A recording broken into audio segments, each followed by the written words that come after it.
Student, এখন তোমাদের ক্যালকাটা ইউনিভার্সিটির আন্ডারে সেকেন্ড সেমিস্টারের রাষ্ট্রবিজ্ঞানের পাস কোর্সের ক্লাস আছে।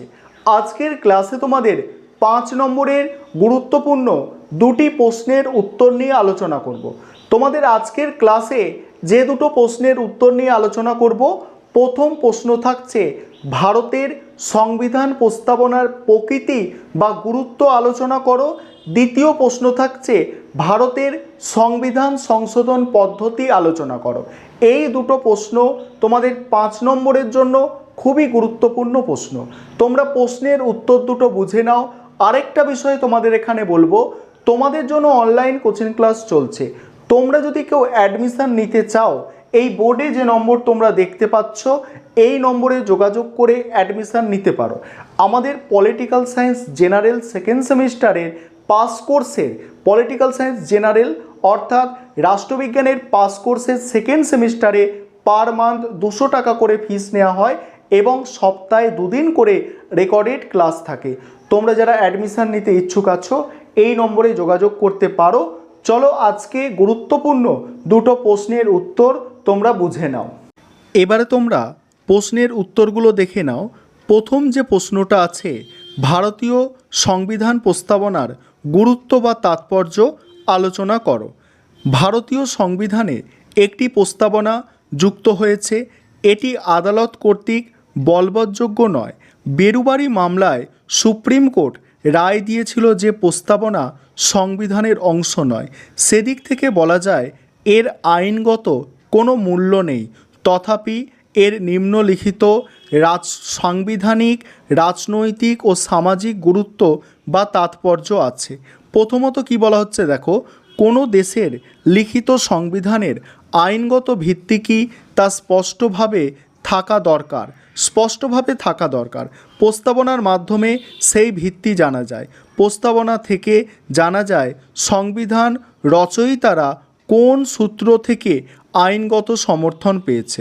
উদাহরণ হিসাবে বলা যায়, প্রস্তাবনায় বলা হয়েছে জনগণ হলো সংবিধানের আইনগত উৎস। দ্বিতীয়ত দেখো, প্রস্তাবনায় সংবিধানের উদ্দেশ্য ও মূলনীতির উল্লেখ আছে। তাই সংবিধানের মূল অংশে যদি কোনো শব্দ বা বাক্যের মধ্যে অস্পষ্টতা থাকে তাহলে প্রস্তাবনার সাহায্যে তার সমাধান সম্ভব। তৃতীয়ত কি বলা হচ্ছে, সংবিধান হলো জাতীয় জীবনের সামাজিক ও রাজনৈতিক দলিল। সমকালীন জাতীয় জীবনের সামাজিক ও রাজনৈতিক চিন্তার প্রতিফলন ঘটে সংবিধানে। সেই চিন্তার নির্যাস হলো প্রস্তাবনা, তাই এর গুরুত্ব অপরিসীম। চতুর্থ, প্রস্তাবনা সংবিধানের লক্ষ্য, অধিকার ও স্বাধীনতার চরিত্র এবং সরকারি কাঠামোর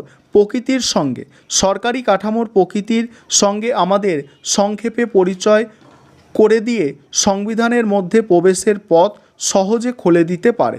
এবারে পরের প্রশ্নের উত্তরটা তোমরা দেখে নাও। দ্বিতীয় প্রশ্নের উত্তরটা দেখে নাও। প্রশ্নটা আছে সংবিধান সংশোধন পদ্ধতি অর্থাৎ ভারতের সংবিধান সংশোধন পদ্ধতি সম্পর্কে আলোচনা করো। অ্যান্সারটা দেখবে, যুক্তরাষ্ট্রের অন্যতম বৈশিষ্ট্য হলো এখানে একটি লিখিত সংবিধান থাকে এবং সেই সংবিধান কিছুটা দুষ্পরিবর্তনীয় হয়ে থাকে। সংবিধান সংশোধন করতে গেলে বিশেষ পদ্ধতির প্রয়োজন হয়। ভারতের সংবিধানের 368 নম্বর ধারায় 3 ধরনের পদ্ধতির কথা বলা হয়েছে। প্রথম পদ্ধতি অনুসারে পার্লামেন্টের যে কোনো কক্ষে যে কেউ সংশোধনী প্রস্তাব তুলতে পারে। প্রস্তাবটি উভয় কক্ষে পৃথকভাবে মোট সদস্যের অন্তত অর্ধেক এবং উপস্থিত ও ভোটদানকারী সদস্যের 2/3 দ্বারা অনুমোদিত হতে হবে। তারপরে রাষ্ট্রপতির সম্মতি পেলে সংবিধান সংশোধন হবে। মৌলিক অধিকার সংশোধনের জন্য এই পদ্ধতি প্রয়োজন।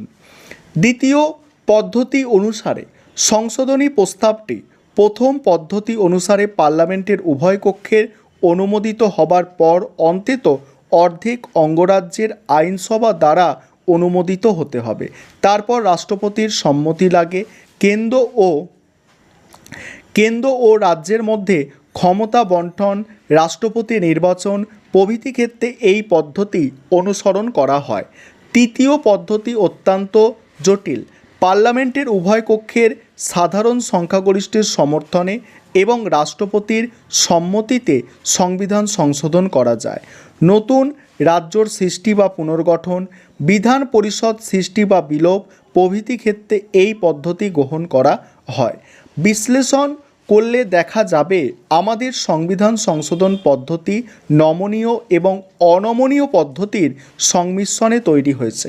কারণ নেহরু বলেছিলেন, সংবিধান খুব বেশি দুষ্পরিবর্তনীয় হলে জাতির অগ্রগতি ব্যাহত হবে, আবার অতিমাত্রায় সুপরিবর্তনীয় হওয়া কাম্য নয়। এই ছিল তোমাদের গুরুত্বপূর্ণ দুটো প্রশ্নের উত্তর।